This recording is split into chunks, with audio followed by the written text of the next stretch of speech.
మన Ramala collections Ashadham sale up to 60% offer. 2 లక్షల విలువ చేసే సిల్వర్ జ్యువెలరీ కొనుగోలుపై 50,000 విలువ చేసే సిల్వర్ జ్యువెలరీ ఫ్రీ. న్యూటన్స్ థర్డ్లో చాలామంది రిజెక్ట్ చేసిన స్టోరీ ఇది. అలాగే చాలామంది ఓకే చేసి ముందుకి ఫార్వర్డ్ కాలేకపోయిన స్టోరీ ఇది. ఇంత గొప్ప స్టోరీ అక్కడ హోల్డ్ అయిపోవడానికి, మీరు ఓకే చేయడానికి ఏ సెన్సిబిలిటీస్ పనిచేస్తాయి అంటే అదర్స్కి కానీ మీకు కానీ? చాలా ఆశ్చర్యపోయాను. ఇంత మంచి సబ్జెక్టు ఏంటి, ఓకే ఎందుకు ఓకే చేయలేదు? మీరు వదిలేసుకోవాల్సి వచ్చిన హిట్ మూవీ అంటే ఏదన్నా ఉందా మీ లైఫ్లో? రెండు ఉన్నాయండి నాకు. నువ్వే కావాలి, ఓకే, అది డెఫినెట్గా నాకు అది ఒక బాధ ఉంది, ఒక రిగ్రెట్ ఉంది. దాని తర్వాత దేశముదురు. ఈ 2 సబ్జెక్టులు నేను మిస్ అయ్యానండి. థ్రిల్లర్ ప్రస్తావన వచ్చిన ప్రతిసారి న్యూటన్స్ థర్డ్లో మూవీ ప్రస్తావన వస్తుంది అని కూడా ఒక స్టేట్మెంట్ ఇచ్చారు. అయితే ఇది సినిమాకి బడ్డన అవుతా ఈ ఓవర్ ప్రమోషన్? ఎగ్జాంపుల్గా చెప్తున్నాను, ఎవరిని కించపరచాలనో ఇంత ఉద్దేశం కాదు. సినిమా రిలీజ్ కాకముందే కల్టు బొమ్మని చెప్పడం, ఈ మధ్యకాలంలో ఇలాంటి స్టేట్మెంట్స్ ఎక్కువైపోయినాయి. అందరు పర్సనాలిటీస్ నాలాగా ఉంటారు, మీలాగా ఉంటారు. కొంతమంది కొంచెం చెప్పేస్తారు వాళ్ళు, ఎందుకంటే వాళ్ళు తన కష్టం ఇన్ని సంవత్సరాలు స్క్రిప్ట్ పట్టుకుని ఆఫీస్ చుట్టూ తిరిగాడు. ఆ కాన్ఫిడెన్స్ ఉండటంలో నష్టం లేదండి. మీరు ఏమీ ఆశించకుండా ఎప్పుడో ఒక మంచి పని చేస్తే ఆ మంచి పని తిరిగి మీకు మంచి చేసిన సందర్భం ఏమన్నా ఉందా? నమ్మితేనే ఈ దేశం ప్రపంచం అంతా ఇంకా బెటర్గా ఉంటుంది. మంచి చేస్తే మనకి మంచి జరుగుతుంది, చెడు చేస్తే మనకు చెడు తిరిగి మన్నే కొడుతుందనే అది ఒక చాలా మంచి ఆలోచన. పోర్షన్ ఆఫ్ మూవీ జరిగిన తర్వాత ఆ కాన్ఫ్లిక్ట్ పాయింట్ ఒకటి ఉంటుంది, దాన్ని చాలా బలంగా మనం ప్రజెంట్ చేయగలిగితేనే ఆ మ్యాజిక్ వర్కౌట్ అవుద్ది. సో న్యూటన్స్ థర్డ్లో ఆ మ్యాజిక్ వర్కౌట్ అయిందా? నేను నమ్ముతున్నానండి సార్. చూసిన వాళ్ళు కూడా, నేనే కాదు, ఎందుకంటే వీ హ్యాడ్ ఈటీవీ ఒక కార్పొరేట్ స్ట్రక్చర్లో ఫోకస్ గ్రూప్స్కి ఒక 5-6 ఫోకస్ గ్రూప్స్కి షోలు వేయటం జరిగింది. Hi, welcome to my show. Suman sir నమస్తే. నమస్తే అండి సార్. యాక్చువల్గా మిమ్మల్ని కలవాలని చాలా సంవత్సరాలు అనుకుతున్నాను, బట్ ఫైనల్గా న్యూటన్స్ థర్డ్లో మూవీ ప్రమోషన్స్లో ఇలా కలవడం చాలా హ్యాపీగా ఉంది. అయితే ముందుగా మీకు కంగ్రాట్స్ సార్. అనగనగా అవార్డు రావడం, సో బెస్ట్ మూవీకి ఒక అవార్డు రావడం అనేది ఎప్పుడు మంచి విషయం. మీరు ముంబైలో అవార్డు తీసుకోవడం జరిగింది. థ్యాంక్ యూ అండి. సో ముందుగా దానికి కంగ్రాట్స్. Thank you. అయితే ఇంకో థ్యాంక్స్ కూడా చెప్పాలి సార్ మీకు. 2003 సత్యం సినిమా రిలీజ్ అయింది. ఒక 13 సంవత్సరాల కుర్రాడు, అంటే బాడీలో చేంజెస్ వస్తున్నాయి, క్యారెక్టరైజేషన్ బిల్డ్ అవ్వాల, అంటే ఆ వయసు అవ్వదు, బట్ అయ్యే సమయం. ఆ సత్యం సినిమా చూసిన తర్వాత అందులో హీరో క్యారెక్టర్ చూసి, ఓకే ఒక మనిషి తోటి పక్క మనుషులతో ఇలా లాయల్గా ఉండొచ్చా, ఒక క్రియేటివ్ మైండ్ సెట్తో ఇలా బతకొచ్చా, అతని ప్రపంచం ఇంత అందంగా ఉంటుందా, ఇలా లైఫ్ లాంగ్ బతికితే ఎంత బాగుంటుంది. సో ఆ క్షణం నా క్యారెక్టరైజేషన్ని డిసైడ్ చేసిన క్యారెక్టర్ మీ సినిమా, మీ క్యారెక్టర్. సో నాకు తెలిసి నేను మీ గురించి ఆలోచించిన రోజు ఉండదు. అందుకే నేను స్టార్టింగ్లో చెప్పాను, చాలా రోజులుగా కలవాలనుకుంటున్నాను, కుదరలేదు, ఈరోజు వచ్చిందని చెప్పేసి. Really thank you sir. Thank you అండి, వెరీ స్వీట్. థ్యాంక్ యూ అండి. అయితే నేను సినిమా విషయంలోకి వెళ్తున్నాను. న్యూటన్స్ థర్డ్లో నేను ఫస్ట్ టీజర్ వదిలినప్పుడు ఒక షార్ట్ గమనించాను. ఆ ర్యాక్లో బుక్స్ అన్నీ ఉంటాయి, దాంట్లో వచ్చేసి డబుల్ మర్డర్ కేసు అని చెప్పి పెట్టిన తర్వాత ధూల్పేట్ మాబ్ కిల్లింగ్స్, దాని తర్వాత వరంగల్ హానర్ కిల్లింగ్, ఇలా కొన్ని బుక్స్ పెట్టారు. నాకు ఆ షార్ట్లోనే సినిమా ఏందో అర్థమైపోయింది. ఎందుకంటే ఏదో ర్యాండమ్గా పిక్ చేసి ఏదో కల్పిత పెట్టలేదు, అవన్నీ రియల్గా జరిగిన ఇన్సిడెంట్స్. సో ఆ కథ కోసం డైరెక్టర్ కానీ రచయిత కానీ, అంటే వారే రైటర్ కాబట్టి ఎంత హోంవర్క్ చేశారో అర్థమవుతుంది. సో ఇలాంటి రైటర్స్ కానీ ఇలాంటి యంగ్స్టర్స్ కానీ మీ దాకా రావడం ఎలా అనిపిస్తుంది? చాలా సంతోషంగా ఉందండి, చాలా హ్యాపీగా ఉంది. అండ్ నేను ఎప్పుడు ఎంకరేజ్ కూడా చేస్తాను, న్యూ బ్లడ్ని ఎంకరేజ్ చేయటం, న్యూ బ్లడ్కి సరెండర్ అవ్వటం. సో ఫ్రాంక్గా చెప్పాలంటే ఈ సినిమాలో జగపతి బాబు గారు, శ్రీనివాస్ అవసరాల్ గారు తప్ప I was probably the most, Jagapathi Babu గారు తప్ప నేను I was the most senior. So like the directors young very young, ఇంత మెచ్యూర్, ఇంత కాన్ఫిడెంట్, ఇంత ప్రిసైజ్ స్క్రిప్ట్ తయారు చేశారంటే నేను నమ్మలేదు అసలు. అండ్ బేసిక్గా తను ఈ స్క్రిప్ట్ పవన్ సదినేని డైరెక్టర్ నాకు రికమెండ్ చేశాడు. So I'm thankful to him for that. అండ్ అతని రికమెండేషన్తో రాజేష్ నాకు ఇంటికి వచ్చి నాకు స్క్రిప్ట్ చెప్పడం జరిగింది. అండ్ నాకు అసలు ఏమీ ఎక్స్పెక్టేషన్ లేదు. ఎవరి అబ్బాయి ఏంటి కుర్రోడు సరే విన్నాం. నాకేమో నరేషన్ నాకు జస్ట్ బ్రీఫ్గా వినటం ఇష్టం లేదు, నాకు డీటెయిల్గా వినటం ఇష్టం. అండ్ చెప్పడం మొదలుపెట్టిన తర్వాత అలా ఎక్కడో వెళ్ళిపోతూ ఉంది అసలు. ఇది ఒక ఎత్తు తర్వాత ఒక ఎత్తు, ఇంట్రెస్ట్ తర్వాత ఒక ఇంట్రెస్ట్, ఒక ట్విస్ట్ తర్వాత ఒక ట్విస్ట్. చాలా బ్యూటిఫుల్గా చెప్పాడు కదా. అండ్ ఆ ఫస్ట్ నేరేషన్లోనే ఓకే చేసిన స్క్రిప్ట్ ఇది. అది చాలా రేర్గా చాలా రేర్గా జరుగుతుంది. అండ్ ఎస్పెషలీ ఒక కొత్త డైరెక్టర్. అవును, నాకు అది జరిగింది బేసిక్గా లాస్ట్ 10 yearsలో, ఓన్లీ లాస్ట్ 10-11 yearsలో మళ్ళీ రావాకి జరిగింది అండ్ ఈ న్యూటన్స్కి జరిగింది. ఓకే. ఫస్ట్ నేరేషన్లోనే ఓకే చేసిన సబ్జెక్ట్. అయితే డైరెక్టర్ గారు ఒక స్టేజ్ మీద మాట్లాడుతూ చాలామంది రిజెక్ట్ చేసిన స్టోరీ ఇది, అలాగే చాలామంది ఓకే చేసి ముందుకి ఫార్వర్డ్ కాలేకపోయిన స్టోరీ ఇది అని చెప్పి ఒక సందర్భంలో మాట్లాడారు. ఇంత గొప్ప స్టోరీ అక్కడ హోల్డ్ అయిపోవడానికి, మీరు ఓకే చేయడానికి ఏ సెన్సిబిలిటీస్ పనిచేస్తాయి? అంటే అదర్స్కి కానీ మీకు కానీ ఒక సెన్సిబిలిటీ ఉండాలి కదా ఆ కథను జడ్జ్ చేయడానికి. ఎక్కడ మిస్ అవుతుంది అది? అంటే చాలా కథలు ఇలాగే మిస్ అయిపోతున్నాయి ఇండస్ట్రీలో. మేకర్స్కి ఆ కథను జడ్జిమెంట్ సెన్సిబిలిటీ ఎలా ఉంటుంది అనేది నాకు అర్థం కావట్లేదు. నాకు బహుశా నాకు నిజంగా ఆశ్చర్యం వేసిందండి. నేను ఎందుకంటే నాకు అది మా ఆ ఫంక్షన్లోనే తెలిసింది రాజేష్ ద్వారా. ఈ కథ చాలా చోట్లకి వెళ్ళింది, ఆఫీసులు ఓపెన్ చేశారు కానీ మళ్ళీ క్లోజ్ చేశారు. ఇది నాకు ఈ విషయం నాకు తెలియలేదు. అండ్ ఆనెస్ట్గా నేను చాలా ఆశ్చర్యపోయాను. ఇంత మంచి సబ్జెక్టు ఏంటి, ఓకే ఎందుకు ఓకే చేయలేదు? ఎందుకంటే ఇది బడ్జెట్లో తీయగల, అంటే మేము బాగా స్పెండ్ చేసాము సినిమా మీద, బట్ బడ్జెట్లో కూడా తీయొచ్చు ఈ సినిమా. అండ్ ఈవెన్ ఈ సబ్జెక్ట్కి ఏంటంటే there is no clear hero. The clear hero is actually the screenplay. So అంత బాగుంటుంది స్క్రీన్ ప్లే. ఎందుకు ఓకే అవ్వలేదు అని నా అభిప్రాయం. నేను చాలా సర్ప్రైజ్ అయ్యాను. నేను అప్పుడప్పుడు జరుగుతాయండి, అప్పుడప్పుడు నాకు తెలిసి ఇది ఒక్కటే కాదు, చాలా సబ్జెక్టులు చాలా దగ్గరికి వెళ్ళి చాలామంది నో అన్న సబ్జెక్ట్. అర్జున్ రెడ్డి లాంటి గొప్ప సబ్జెక్ట్కే అది జరిగింది. అది సార్ పెళ్లి చూపులకి జరిగింది. సో జరుగుతాయండి అప్పుడప్పుడు కొన్ని సబ్జెక్టులకి ఇటెళ్ళి అటు. మీ లైఫ్లో మీరు ఇలా వదులుకున్న, అంటే వేరే కారణాల వల్ల కావచ్చు, ఏ కారణాల వల్ల కావచ్చు, మీరు వదిలేసుకోవాల్సి వచ్చిన హిట్ మూవీ అంటే ఏదన్నా ఉందా మీ లైఫ్లో? రెండు ఉన్నాయండి నాకు. అంటే నా దగ్గరకు వచ్చిన సబ్జెక్టు, నేను వద్దనుకున్న సబ్జెక్టు రెండు ఉన్నాయి. చాలామంది వేరేగా అనుకుంటారు కానీ రెండు సబ్జెక్టులు ఏంటంటే నువ్వే కావాలి. ఓకే. అది డెఫినెట్గా నాకు అది ఒక బాధ ఉంది, ఒక రిగ్రెట్ ఉంది, అది ఎందుకు ఓకే చేయలేదని. కానీ దానికి కారణం కూడా ఉంది. ఎందుకంటే అప్పుడు ఆ టైంలో నేను 2 సినిమాలకి ప్యారల్గా పనిచేస్తున్నాను. ఇది యువకుడు, పెళ్లి సంబంధం. సో ఆ డేట్స్ మూలంగా అది ఓకే చేయలేకపోయాను. కానీ ఆ బాధ ఇంకా మిగిలిపోయింది, నువ్వే కావాలి. బట్ దాని తర్వాత స్రవంతి రవికిషోర్ గారే నాకు గౌరీ ఇచ్చారు. So it's okay. But I still ఆ క్లాస్మేట్ నువ్వే కావాలి ఎలా మిస్ అయిందని నాకు చిన్న బాధ ఉంది. దాని తర్వాత దేశముదురు, ఈ 2 సబ్జెక్టులు నేను మిస్ అయ్యానండి. బట్ దేశముదురు బహుశా నేను చేస్తుంటే అది ఆడేది కాదు. అది ఓన్లీ అది అల్లు అర్జున్ చేస్తేనే ఆడేది. అది అంటే పూరి గారు వచ్చి మీకు నరేషన్ ఇచ్చారండి. So yeah, okay.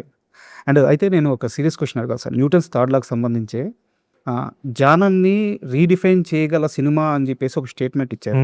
అలాగే థ్రిల్లర్ ప్రస్తావన వచ్చిన ప్రతిసారి న్యూటన్స్ థర్డ్ లా మూవీ ప్రస్తావన వస్తుంది అని కూడా ఒక స్టేట్మెంట్ ఇచ్చాడు. అయితే ఇది సినిమాకి బడ్డన అవదా ఈ ఓవర్ ప్రమోషన్? అంటే సినిమాలో సబ్జెక్ట్ ఉండొచ్చు, చాలా ప్రామిసింగ్గా ఉంది టీజర్ కూడా, బట్ ఈ రేంజ్ స్టేట్మెంట్స్ సినిమాకి బడ్డనవా? అంటే నేను ఎవరిని ఎగ్జాంపుల్ చెప్తున్నాను, ఎవరిని కించపరచాలని ఇంత ఉద్దేశం కాదు. సినిమా రిలీజ్ కాకముందే కల్టు బొమ్మని చెప్పడం, ఈ మధ్యకాలంలో ఇలాంటి స్టేట్మెంట్స్ ఎక్కువైపోయినాయి. సో దీన్ని మొయ్యాల్సిన అవసరం ఉంటుంది కదా, కథ మీద సినిమా మీద ఇంకొంచెం భారం వేసినట్టే కదా. ఇలాంటి స్టేట్మెంట్స్ విషయంలో మీ స్టాండ్ ఎలా ఉంటుంది అని తెలుసుకోవాలని. నేను కొంచెం ఎప్పుడు మోడరేట్గానే చెప్పే రకం నేను. But director is very confident. నేను కూడా సినిమా పట్ల నాకు చాలా కాన్ఫిడెన్స్ ఉందండి. కానీ నేను కొంచెం సబ్డ్యూడ్గా ఉంటాను. నేను జనరల్గా కొంచెం మోడరేట్గా, కొంచెం బ్యాలెన్స్డ్గా చెప్పే రకం నేను. బట్ మా Rajesh he's very confident about the film, very very confident. If he feels that way, అందరు పర్సనాలిటీస్ నాలాగా ఉంటారు, మీలాగా ఉంటారు. కొంతమంది కొంచెం చెప్పేస్తారు ఎందుకంటే వాళ్ళు తన కష్టం ఇన్ని సంవత్సరాలు ఈ స్క్రిప్ట్ పట్టుకుని ఆఫీస్ చుట్టూ తిరిగాడు. ఆ కాన్ఫిడెన్స్ ఉండటంలో నష్టం లేదండి. Sir and I also feel that confidence. కానీ నేను తను చెప్పినట్టు నేను ఎక్స్ప్రెస్ చేయలేను. బట్ నేను జనరల్గా కొంచెం ఎక్స్ప్రెషన్లోనే కొంచెం తక్కువ. నేను ఓన్లీ నాకు షూటింగ్ టైంలోనే ఎక్స్ప్రెసివ్గా ఉంటాను, లేకపోతే ఈ ప్రమోషన్స్ టైంలో ఎక్స్ప్రెసివ్గా ఉంటాను. లేకపోతే సహజంగా నేను చాలా బ్యాలెన్స్డ్గా చాలా కామ్గా ఉండే రకం నేను. బట్ ఐ సపోర్ట్ హిమ్ అండి. Like if he feels that way, all power to him, అంతే. సూపర్. అయితే నాకు ఇంకా బాగా నచ్చింది ఏంటంటే కర్మ సిద్ధాంతాన్ని న్యూటన్స్ థాట్లని కలిపి ఒక టైటిల్ పెట్టాలన్న ఆలోచన అసలు చాలా బ్యూటీగా ఉంది. ఈ థాట్ ఎలా వచ్చింది, ఎవరికి వచ్చింది? తను రాజేష్కేనండి, డైరెక్టర్కే. సార్ ఎందుకంటే తను ఆలోచించి అంత యంగ్ ఏజ్లో ఆలోచించి కూర్చుని అల్లిన కథ ఇది. అండ్ తనకి ప్రతి కోణం తెలుసు, ప్రతి డీటెయిలింగ్ తెలుసు ఇదంతా. So right from Newton's third law is equal to karma నుంచి క్యారెక్టర్ పేర్లు, నా పేరు వాసుదేవ్ అని పెట్టాడు. మిగతా క్యారెక్టర్లు అన్నిటికీ ఒక మహాభారతం నుంచి పేర్లు పెట్టాడు. ప్రతి దానికి ఒక అర్థం ఉంటుంది. సార్ అది మీరు సినిమా చూసాక తెలుస్తుంది. అంటే అంత డీటెయిలింగ్కి వెళ్ళాడు, అంత ప్రిసైజ్గా డీటెయిలింగ్కి వెళ్ళాడు. It's all credit goes to Rajesh only for that. And మీ లైఫ్లో కర్మ సిద్ధాంతం నిజమైన సందర్భం ఉంది అంటే మీరు ఏమీ ఆశించకుండా ఎప్పుడో ఒక మంచి పని చేస్తే ఆ మంచి పని తిరిగి మీకు మంచి చేసిన సందర్భం ఏమన్నా ఉందా? డెఫినెట్గా ఉంటుంది. నేను ప్రత్యేకంగా ఆలోచించలేదు, కానీ నేను కర్మ సిద్ధాంతాన్ని నమ్ముతానండి. నమ్మితేనే, అది అందరూ నమ్మాలి. నమ్మితేనే ఈ దేశం ప్రపంచం అంతా ఇంకా బెటర్గా ఉంటుంది. సార్ మంచి చేస్తే మనకు మంచి జరుగుతుంది, చెడు చేస్తే మనకు చెడు తిరిగి మన్నే కొడుతుందనే అది ఒక చాలా మంచి ఆలోచన. సార్ సో నాకు 100% జరిగే ఉంటుందండి. చెడు జరిగే ఉంటుంది, మంచి జరిగే ఉంటుంది. అంటే నేను ప్రత్యేకంగా గుర్తుపెట్టుకోలేదు ఇది ఈజ్ ఈక్వల్ టు ఇది అని, యాక్షన్ రియాక్షన్ అని. బట్ ఇమీడియట్గా చెప్తానండి, యాక్షన్ రియాక్షన్ ఈ సినిమాకి కనెక్షన్ చెప్పేస్తాను. ఈ సినిమా నేను న్యూటన్స్ థర్డ్ లా అనే కథ అనగనగా కన్నా ముందు ఓకే చేసిన సబ్జెక్ట్. సార్ కానీ ఎవరు తీసుకోలేదు, ప్రొడ్యూసర్ రాలేదు. అనగనగా హిట్ అయింది, ఇమీడియట్గా దాని యాక్షన్, అది రియాక్షన్ ఇమీడియట్గా ఈటీవీ రియాక్షన్ ఇమీడియట్గా ఈ సబ్జెక్ట్ ఓకే చేశారు. అవును. సో ఇక్కడే యాక్షన్ రియాక్షన్ జరిగింది ఈ సినిమా ద్వారానే. So happens. అయితే ఈ మధ్యకాలంలో నేను తెలుగు వరకు చెప్తున్నాను, ఓటీటీ అనగానే ఈటీవీ విన్ పేరు చాలా స్ట్రాంగ్గా వినిపిస్తుంది. కంటెంట్ ఉన్న మూవీస్ ఇస్తున్నారు వాళ్ళు. కంటెంట్ ఉన్న మూవీస్తో పాటు ఆ ఎమోషనల్ అటాచ్మెంట్ ఉంటుంది వాళ్ళ కంటెంట్తో. అలాంటి ఈటీవీ విన్కి మీరు పాజిటివ్ సెంటిమెంట్గా వాళ్ళు ఫీల్ అయ్యేంత రేంజ్కి వెళ్ళిపోయారు. అంటే మీ ద్వారా సక్సెస్ స్టార్ట్ అయిందని ఒక స్టేట్మెంట్ ఇచ్చేలాగా పరిస్థితి వచ్చింది. సో ఈటీవీ విన్తో అటాచ్మెంట్ ఎలా సెట్ అయింది? ఐఎమ్ వెరీ హంబుల్డ్ అండి. చాలా గర్వపడుతున్నాను, చాలా బాధ్యత కూడా ఉంది, చాలా ఐఎమ్ ఫీలింగ్ ఫ్లాటర్డ్ ఆల్సో. ఎందుకంటే ఈటీవీ హిట్ స్ట్రీక్ అనేది బేసిక్గా 90s సిరీస్ ద్వారా, అనగనగా సినిమా ద్వారా అక్కడ స్పార్క్ స్టార్ట్ అయింది నిజమైన సక్సెస్ ఈటీవీ విన్ అని వాళ్ళే చెప్తారు. అవును. సో నేను ఆ సక్సెస్కి, ఇదేమంటారు, ఆ మొమెంటమ్కి, ఆ బిగినింగ్కి ఒక భాగంగా ఉన్నందుకు నాకు చాలా సంతోషంగా ఉందండి. అదే రిలేషన్షిప్ ఇంకా కొనసాగుతుంది కాబట్టి సార్ డబుల్ సంతోషం ఉంది. అయితే ఇక్కడ ఒక క్వశ్చన్ ఏంటంటే, యాక్చువల్గా మీకుండే సెన్సిబిలిటీస్ అంటే మీరు చాలా ఇంటర్వ్యూలో చెప్పారు, మీరు వరల్డ్ సినిమాని చాలా ఎక్కువ ఫాలో అవుతారు, ఆ సెన్సిబిలిటీ మీకుంది. మీలాంటి సెన్సిబిలిటీ ఉన్న హీరోకి ఓటీటీ ప్లాట్ఫామ్స్ అనే ఒక వేదిక దొరకడం, అక్కడ ఒక వెబ్ సిరీస్ కానీ, ఒక కంటెంట్ డ్రైవ్ మూవీస్ కానీ రావడం, ఇలాంటి వాతావరణం సెట్ అవ్వడం నిజంగా చాలా హెల్ప్ అయినట్టు ఉంది కదా? అది రెండిటికి స్థానం ఉందండి. ఇప్పుడు ఈటీవీ వాళ్ళు ఇప్పుడు ఓటీటీలో బాగా ఫేమస్ అయిపోయి ఇప్పుడు థియేట్రికల్స్ వైపు వస్తున్నారు. అవును.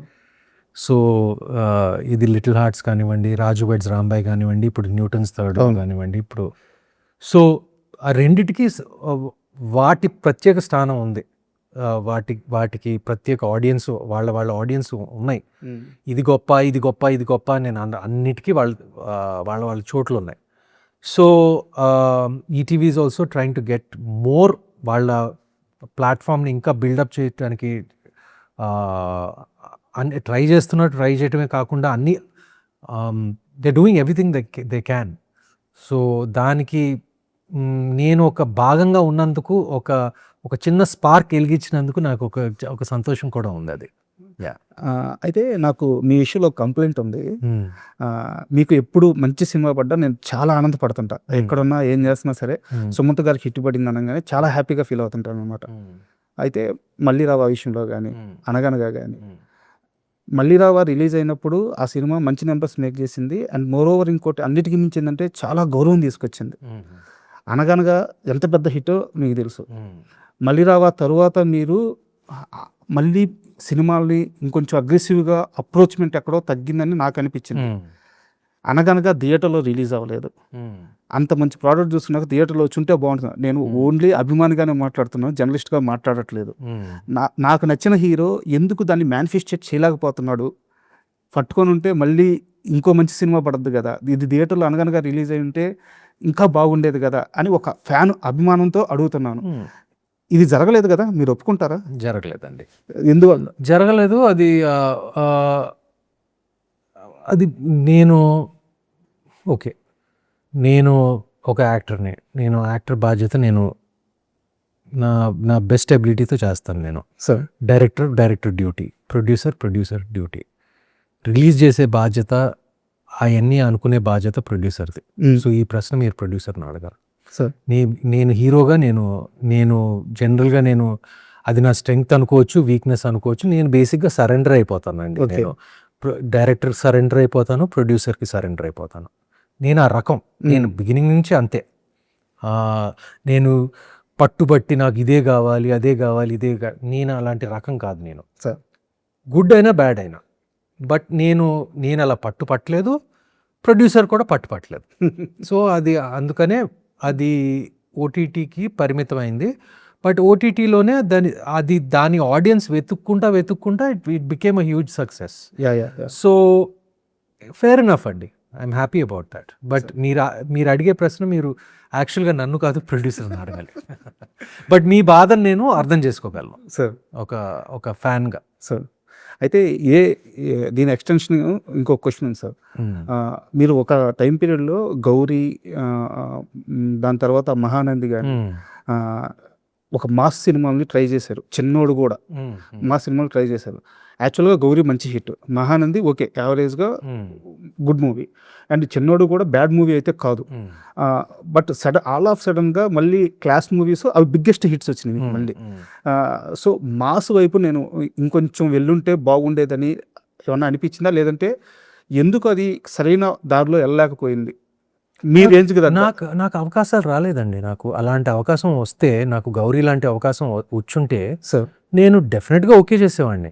నాకు ఎందుకో నాకు నచ్చిన యాక్షన్ సినిమాలు, నచ్చిన మాస్ సినిమాలు నాకు దాని తర్వాత నాకు రాలేదు సార్. చాలా వచ్చినాయి, కానీ అది నాకు కథ నచ్చలేదు, ఏదో మీడియాకర్గా ఉందని అనిపించి నేను ఓకే చేయలేదు.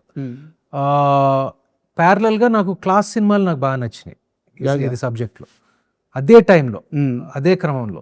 సో నేను ఇటువైపు వెళ్ళిపోయాను. మాస్ సినిమాలేమో నాకు, యాక్షన్ సినిమాలు నాకు మంచి అవకాశాలు రావటం, నాకు వీటి బదులు నాకు గోదావరిలో వచ్చినాయి, గోల్కొండ హై స్కూల్లో వచ్చినాయి.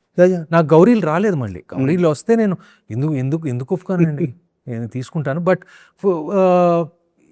ఈ కమర్షియల్ ఎలిమెంట్స్, ఫర్ ఎగ్జాంపుల్ ఇప్పుడు యాక్షన్ ఎలిమెంట్స్, ఇప్పుడు నా నెక్స్ట్ సినిమాలో మహేంద్రగిరి వారాహిలో ఖచ్చితంగా యాక్షన్ బ్లాక్స్ ఉన్నాయి, ఒక కమర్షియల్ బ్లాక్స్ ఉన్నాయి, అవన్నీ ఉన్నాయి. సో అది ఓకే చేశాను. అది కూడా సెప్టెంబర్లో రిలీజ్ అవబోతుంది. అది మంచి సక్సెస్ అవుతుందని మేము కూడా ఆశిస్తున్నాం. అయితే ఇక్కడ నాకు చిన్న డౌట్, మీరు యాక్టింగ్ విషయంలో అంటే చాలా ఇన్స్టిట్యూట్కి వెళ్ళి ట్రైన్ అవ్వడం ఇలాంటి ప్రొసీజర్ జరగలేదు కదా? ఎందుకు అడుగుతున్నానంటే, యాక్చువల్గా ఒక మాస్ సబ్జెక్ట్స్ తీసుకొని అక్కడ హిట్స్ పడి తర్వాత వెంటనే ఒక క్లాస్ జానర్కి మారిపోయి అక్కడ హై లెవెల్ యాక్టింగ్ ఇవ్వడం అందరి హీరోలకి సాధ్యం అవ్వలేదు, ఇప్పటిదాకా అయ్యే పని కూడా కాదు. బట్ సుమంత్ కెరీర్లోనే ఆ మ్యాజిక్ జరిగింది. సో ఎలా బ్యాలెన్స్ చేశారు ఆ పీరియడ్ మీరు యాక్టింగ్ పరంగా? అంటే ఉన్న అవకాశాల్లో మంచి నేను సెలెక్ట్ చేసుకున్నాను. Okay, selection okay. ఆ క్యారెక్టర్లోకి ఇప్పుడు ఉదాహరణకు గోదావరి సినిమా చూస్తుంటే అసలు గోదావరి చాలా ఈజీగా వచ్చింది. అది యాక్టింగ్ లాగా ఉండదు, అసలు ఉండదు.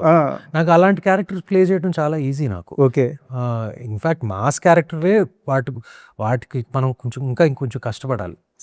నేను అంటే డాన్సులు రిహర్స్ చేయాలి, ఫైట్లు రిహర్స్ చేయాలి, లైక్ ఫిజికల్గా కొంచెం అవన్నీ తెలుగు బాగా మాట్లాడతాను, మాస్ డైలాగులు బాగా చెప్పగలను ఇవన్నీ. బట్ ఒక ఫిజికల్ స్ట్రెయిన్ అనేది ఉంటుంది, ఒక ఫిజికల్ ప్రిపరేషన్ ఉంటుంది. సో నాకు మంచి అవకాశాలు రాలేదు ఆ టైంలో. But Godavari Golconda high school లాంటి సినిమాలు ఎందుకో, అనగనగా లాంటి సినిమాలు నేను ఈజీ అన్నో. బట్ నాకు ఇలా ఉంటాయి సార్ అవి మీ యాక్టింగ్ అసలు. నేను అలా చెప్పనండి, కానీ అలా అవ్వదు, మనం అనుకుంటాం అవుతుందని. బట్ నాకు సహజంగానే జరుగుతుంది, మనకు చూడడానికి అలా అనిపిస్తుంటది సహజంగానే జరుగుతుంది సార్. నాకు నేను ప్రిపేర్ అనగనగా గురించి అవును. For example came quite easily అండి to me, not a problem. మీరు యాక్చువల్గా emotional person? I'm not a very emotional person అండి. I'm actually very less emotions. Okay. చాలా కొంచెం కామ్గానే బ్యాలెన్స్డ్గా ఉండే రకం నేను. Not a very emotional person. But ఇప్పుడు మనం మాట్లాడుకున్న అన్ని సినిమాల్లో ఎమోషనల్స్ని అంటే చాలా ఈజీగా పండిస్తూ మీకు అర్థమవుతుంది కదా, సత్యం కానీ, అర్థమవుతుంది. గోదావరి కానీ, సినిమాలు అండి, అదంతా యాక్టింగ్ అది. అందుకే మమ్మల్ని యాక్టర్స్ అంటారు కదా, మేధావులం. యాక్టర్ అంతా acting. But in real life I'm not a very emotional person. Yeah. And Newton's third law విషయానికి వస్తే, ఇప్పుడు మీకు జగపతి బాబు గారితో కాంబినేషన్ సీన్స్ ఉంటాయా? ఉంటాయండి, ఉంటాయి. ఇది నా ఫస్ట్ టైం నేను జగపతి బాబు గారితో చేయటం చాలా సంతోషంగా ఉంది. నేను ముద్దుగా ఆయన చౌమామ అని పిలుస్తాను, చౌదరి, చౌ మామ. అంటే తన పెట్ నేమ్ చౌదరి ఇంట్లో. సో నేను చిన్నప్పటి నుంచి పరిచయం. ఎందుకంటే ఆయన నాన్నగారు, తాతగారు, రాజేంద్ర ప్రసాద్ గారు తాతగారికి చాలా ఎన్నో సంవత్సరాల నుంచి అనుబంధం, ప్రొడ్యూసర్ యాక్టర్ అనుబంధం ఉంది కాబట్టి నాకు చిన్నప్పటి నుంచి తెలుసు వాళ్ళ ఫ్యామిలీ. నేను ముద్దుగా చౌమామ అని పిలుస్తాను. ఫస్ట్ టైం నేను జగపతి బాబు గారితో యాక్ట్ చేయడం ఈ సినిమాలో చాలా సంతోషంగా అనిపించింది సార్. అయితే థ్రిల్లర్ అనగానే మామూలుగా ఒక పోర్షన్ ఆఫ్ మూవీ జరిగిన తర్వాత ఆ కాన్ఫ్లిక్ట్ పాయింట్ ఒకటి ఉంటుంది, దాన్ని చాలా బలంగా మనం ప్రజెంట్ చేయగలిగితేనే ఆ మ్యాజిక్ వర్కౌట్ అవుద్ది. సో న్యూటన్స్ థర్డ్ లాలో ఆ మ్యాజిక్ వర్కౌట్ అయిందా? బలంగా నమ్ముతున్నారా? నేను నమ్ముతున్నానండి సార్. చూసిన వాళ్ళు కూడా, నేనే కాదు, ఎందుకంటే వి హ్యాడ్ ఈటీవీ ఒక కార్పొరేట్ స్ట్రక్చర్లో ఒక ఫోకస్ గ్రూప్స్కి, ఒక 5-6 ఫోకస్ గ్రూప్స్కి షోలు వేయటం జరిగింది. మామూలు సినిమా వ్యూవర్స్కి, రెగ్యులర్ ఆడియన్స్కి, వాళ్ళందరికీ అసలు by the time the film was over అందరూ చప్పట్లు కొడుతూ ఉన్నారు. అసలు these are normal people, they are not. So the feedback has been very good okay so far. And regular audience కూడా చూసినప్పుడు థియేటర్లో తప్పకుండా వాళ్ళు ఈ ఫోకస్ గ్రూప్స్ ఎంజాయ్ చేసినంత వాళ్ళు ఎంత సాటిస్ఫై అయ్యారో, వాళ్ళు రెగ్యులర్ ఆడియన్స్ కూడా అంతే సాటిస్ఫై అవుతారని మా నమ్మకం. లెనిన్ మూవీ చూసారా మీరు? అఫ్ కోర్స్ అండి, చూశాను. బాగా నచ్చింది. అంటే నాకు లెనిన్ మూవీ మొత్తం ప్రాసెస్లో నాకు బాగా నచ్చింది ఏంటంటే, అఖిల్ గారి కష్టం స్క్రీన్ మీద ఖచ్చితంగా కనిపిస్తుంది. బట్ నాగార్జున గారు ఆ సినిమా మీద కూర్చున్న విధానం, అంటే నేను ఇందాక మనం మాట్లాడుకున్నట్టు, సో ఒక మనిషి బలంగా ఒక దాని మీద కూర్చుంటే ఎలాంటి అవుట్పుట్ వస్తుంది అని చెప్పేసి. సో నాగార్జున గారు ఇలాంటి విషయాల్లో చాలా పర్టికులర్ లాగా ఉంది. ఒకసారి అనుకుంటే నేను మీ సత్యం సినిమా సెట్ అవ్వడం కూడా, దాని గురించి కూడా మనం బిఎస్ రవి గారితో చాలా సిమిలారిటీ ఉంది.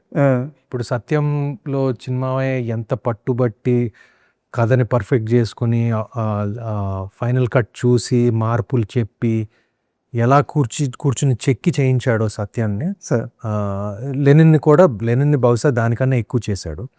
అండ్ చిన్మయ్య కాంట్రిబ్యూషన్ లెనిన్కి ఎంతో ఉపయోగపడిందో మా అందరికీ తెలుసు. అందుకే ఆయన సాటిస్ఫాక్షన్ అంటారు, సక్సెస్ అయిన తర్వాత సాటిస్ఫాక్షన్ చూస్తుంటే మా అందరికి చాలా ఆనందంగా ఉంది. సో అండ్ సుమంత్ లైఫ్లో నమ్మే సిద్ధాంతం ఏంటి? అంటే ప్రతి మనిషి లైఫ్ లీడ్ అవ్వడానికి ఒక సిద్ధాంతం ఉంటుంది. మీరు పెట్టుకున్న సిద్ధాంతం ఏంటి? కొంతమంది సింప్లిసిటీయే సిద్ధాంతం అంటారు. Simplicity is one of them. నేను సింప్లిసిటీని నమ్ముతాను ఎప్పుడు. ఎంత ఎదిగినా నాకు సింప్లిసిటీ అనేది నాకు ఎక్కడి నుంచో వచ్చింది అది. I'm just very simple person by nature. నాకు ఎప్పుడు చుట్టూ ఒక 10 మంది కాదు, ఒక్క మనిషి కూడా ఉండరు నాకు. I don't have a staff. నా ఆంట్రాజ్ ఏంటంటే నా బ్యాక్ ప్యాక్. నా back pack is my assistants. Back pack. So I'm simple that way. And also నా నా సిద్ధాంతం ఏంటంటే ఐఎమ్ అటాచ్డ్ బట్ డిటాచ్డ్ అండి. సార్ అది తెలుగులో ఎలా చెప్పాలో అర్థం కాదు. డిటాచ్మెంట్ అనేది ఇప్పుడు తెలుగులో అంటే నాకు ఒక బంధం ఉంది, దాని దగ్గర నుంచి కొంచెం కాస్త కోస్త ఒక చిన్న డిస్టెన్స్ కూడా పెట్టుకుంటాను నేను.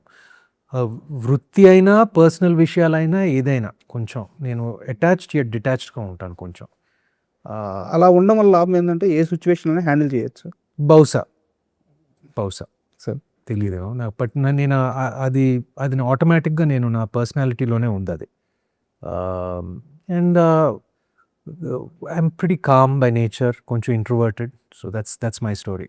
సార్ అయితే నాకు సీతారామం మూవీ చూసిన తర్వాత అండ్ సార్ కూడా సార్ మూవీ కూడా, ఈ 2 సినిమాలు చూసిన తర్వాత యాక్చువల్గా మీరు ఇంకా అలాంటి క్యారెక్టర్స్ మేబీ మంచి క్యారెక్టర్స్ ఇంకా నెంబర్ ఆఫ్ క్యారెక్టర్స్ వస్తాయి, నెంబర్ ఆఫ్ మూవీస్ వస్తాయి, స్పీడ్ అవుతాయి అనుకున్నాను. బట్ అలా జరగలేదు. అయితే అది మీరు తీసుకున్న డెసిషన్ రాలేదా? నేను అనుకున్నానండి ఎక్కువ సపోర్టింగ్ రోల్స్ వస్తాయని అనుకున్నాను. నాకు నచ్చిన సపోర్టింగ్ రోల్స్ అంటే నేను సపోర్టింగ్ రోల్స్ చేయడానికి ఓకే, విలన్స్ రోల్ చేయడానికి బాగా ఇంట్రెస్ట్ ఉంది. కానీ ఏది ఒక మంచి క్యారెక్టర్ ఓరియంటెడ్ విలన్ రోల్ అది, కానీ నాకు అవకాశాలు నాకు నిజంగా రాలేదు. ఆ సినిమాలు వచ్చిన తర్వాత నాకు ఇంకా హీరో రోల్సే వస్తానే ఉన్నాయి. నాకు అలాంటి సపోర్టింగ్ రోల్స్ ఎక్కువ నాకు నచ్చినవి రాలేదండి నాకు. అందుకే వీటితోనే కంటిన్యూ అయిపోయింది. బట్ మన సినిమా లాజిక్ ప్రకారం కర్మ వేరే స్క్రిప్ట్ రాస్తున్నట్టుంది. Maybe karma just wants to see me as a hero. Yeah no, but I'd like to do that అండి. నేను ఒక హీరో పాత్రలు వేస్తూ, ప్యారలల్గా ఒక విలన్ పాత్ర వేస్తూ, ప్యారలల్గా ఒక మంచి సపోర్టింగ్ రోల్ వేస్తూ, ఇవన్నీ కవర్ చేయాలని ఉంది నాకు. నా కోరిక అది. బట్ ప్రస్తుతం మాత్రం ఓన్లీ హీరోగానే వెళ్తున్నాను ఇంకా. And Mahendragiri Varahi movie, so ఆ మూవీ మీద అండ్ యాక్చువల్గా న్యూటన్స్ థాట్లా ప్రమోషన్ కంటెంట్ వచ్చిన తర్వాత సినిమా మీద మంచి బజ్ ఏర్పడింది. బట్ ఆ మూవీ విషయానికి వచ్చేలాకే డివోషనల్ బ్యాక్డ్రాప్ ఉండడం వల్ల ఏమో తెలియదు, కానీ మూవీ అనౌన్స్మెంట్ నుంచే మంచి అంచనాలు ఉన్నాయి. సో ఆ మూవీ ఎలా వస్తుంది? చాలా బాగా వచ్చిందండి. అండ్ బిజినెస్లో కూడా లైక్ ఏది ఏమంటారు, ఇండస్ట్రీ బిజినెస్ వర్గాల్లో కూడా మంచి బజ్ ఉంది సినిమా పట్ల. So like you know whether it's the interest in the OTTs కానివ్వండి, బేసిక్గా మంచి ఇంట్రెస్ట్ ఉంది సినిమా మీద. అండ్ సెప్టెంబర్లో రిలీజ్ అవబోతుంది. ఫస్ట్ ఆగస్టే అనుకున్నాము, కానీ ఈ సినిమాకి కొంచెం గ్యాప్ ఇస్తే బెటర్ అని చెప్పి సెప్టెంబర్ మిడ్లో రిలీజ్ అవుతుందండి అది. సో యాక్చువల్గా ఫైనల్ క్వశ్చన్, లెనిన్ సక్సెస్ మీట్లో నాగార్జున గారు మాట్లాడుతూ సినిమాని టయానికి కంప్లీట్ చేసి ఇవ్వండి, ఒక రోజు ముందు 2 రోజుల ముందు ఇస్తున్నారు, దానివల్ల డేట్ పోస్ట్ పోన్ అవుతుంది అని చెప్పేసి ఆయన చాలా బాధపడ్డారు. అందులో నేను కూడా ఉన్నానని స్టేట్మెంట్ ఇచ్చారు, ఓపెన్గా ఇచ్చారు. అయితే మీ సినిమా ఇది పోస్ట్ పోన్ కాకుండా ప్రీపోన్ అయింది. సో అంటే ఆ ఫిల్మ్ మేకింగ్ విషయంలో ఈటీవీ విన్ తీసుకుంటున్న ఆ జాగ్రత్త ఏంటి, అది మీరు ఎలా అబ్జర్వ్ చేశారు? నాగార్జున గారు ఈ మధ్య రీసెంట్గానే మాట్లాడారు. అది జనరల్గా అంటే నాకు ఈ ఎగ్జిబిటర్ల ఇష్యూలు లేక డిస్ట్రిబ్యూటర్ల ఇష్యూలు ఇవన్నీ నాకు తెలియదు, కానీ డెఫినెట్గా మన అందరి ప్లానింగ్ బెటర్గా ఉండొచ్చు అండి. Planning correct 100%. ఆడిసీ లాంటి పెద్ద ప్రపంచాన్ని షేక్ చేసే సినిమా 91 డేస్లో షూటింగ్ చేశారంటే అది నేను నమ్మలేకపోయాను నేను. డెఫినెట్గా మన ప్లానింగ్ కొంచెం బెటర్గా ఉండాలి. And what he said there is truth in it అండి. అండ్ ముందు నుంచి మనం రిలీజ్ డేట్ అనుకుని బ్యాక్వర్డ్స్ ప్రిపేర్ అయితే ఎస్పెషలీ పెద్ద సినిమాలకి మరీ మంచిది. అండ్ ఇండస్ట్రీ అంటే మనం అందరూ కోరుకుంటాం సోలో రిలీజ్ కావాలి, ఒక మంచి రిలీజ్ కావాలి ఇది అని. But we are all trying our best but డెఫినెట్గా మన ఇండస్ట్రీలో కొంచెం డిసిప్లిన్, కొంచెం ఈ రిలీజ్ డేట్ల పట్ల కొంచెం డిసిప్లిన్ పెంచవచ్చు 100%. Sir thank you very much sir. So ఫైనల్గా July 31 మూవీ రిలీజ్ న్యూటన్స్ థాట్లా ఆల్ ద బెస్ట్. అండ్ ముఖ్యంగా నేను చెప్పేది అంటే కంటెంట్ చాలా బాగుంది, ప్రమోషన్ కంటెంట్. సక్సెస్ అయిన తర్వాత మీరు నాకు మీ ఫ్యాన్ కాబట్టి నాకు పర్సనల్ ఇంటర్వ్యూ ఒకటి ఇవ్వాలి. తప్పకుండా. థ్యాంక్ యూ అండి. And for more videos, Please subscribe to iDream channel. Subscribe to iDream Media. Please subscribe to iDream. Please subscribe to iDream. Please subscribe iDream. And please subscribe to iDream. For more videos, subscribe to iDream. please like, share and subscribe to the channel. Congratulations, iDream. Subscribe to iDream. Subscribe to iDream. So subscribe to iDream Media. iDream team అందరికి huge congratulations. Please subscribe iDream Media. Please subscribe to iDream. Subscribe iDream. Please subscribe to iDream. I dream అంటే నా కళల channel subscribe చేసుకున్న నోరు తిరుగుతలేదు, మీరైతే గంట గుర్తు కొట్టండి. For more such videos, please subscribe to iDream. Subscribe to iDream. Please subscribe to iDream. Please subscribe iDream Media. Please do subscribe to I dream. Please subscribe to iDream Media. For best entertainment and information, please subscribe iDream. And don't forget to subscribe to iDream.